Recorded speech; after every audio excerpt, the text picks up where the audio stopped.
Okay, so we'll start with the spermatic cord, and it supports the testicles and maintains connection to the inside portion of the reproductive system.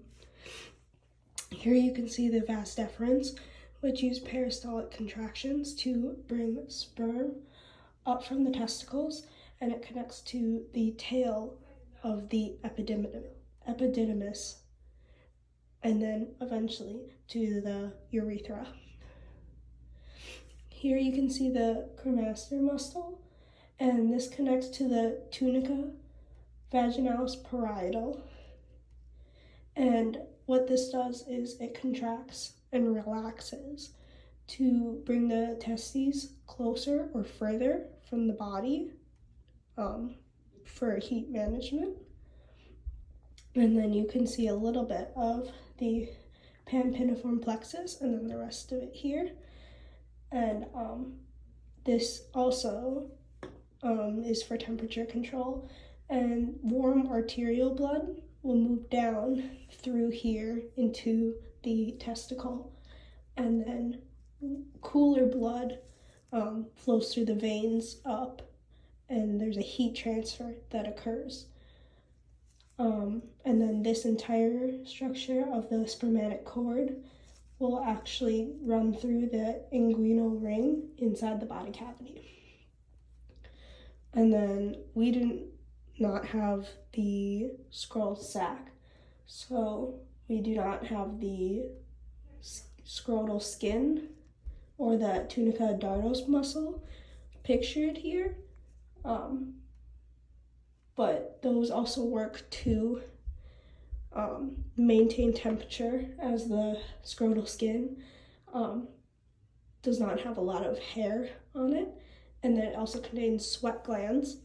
And then the tunica dartos muscle will actually contract and relax to increase or decrease the surface area of the scrotum to help manage heat being released.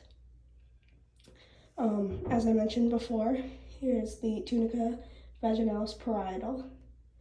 And then here you can see the tunica vaginalis visceral.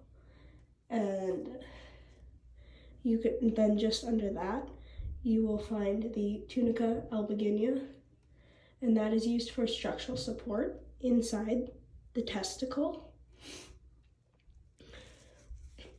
And then here you can see the mediastinum, that also helps to give structural support, and it helps to maintain the shape of the testicle. Inside here then are a bunch of the seminiferous tubules, and because those contain the Sertoli cells, that is where sperm cells will originate. In between there then you can find the Leydig cells, and that's where testosterone then is produced. Moving to the epididymis, you have the head, and then the body, and then the tail of the epididymis. And what this works to do is it transforms sperm cells from the efferent ducts, which would be somewhere very microscopic in the testes, and it would move down through to the vas deferens. It also helps to mature the sperm cells. Sperm can spend up to 2 weeks inside here.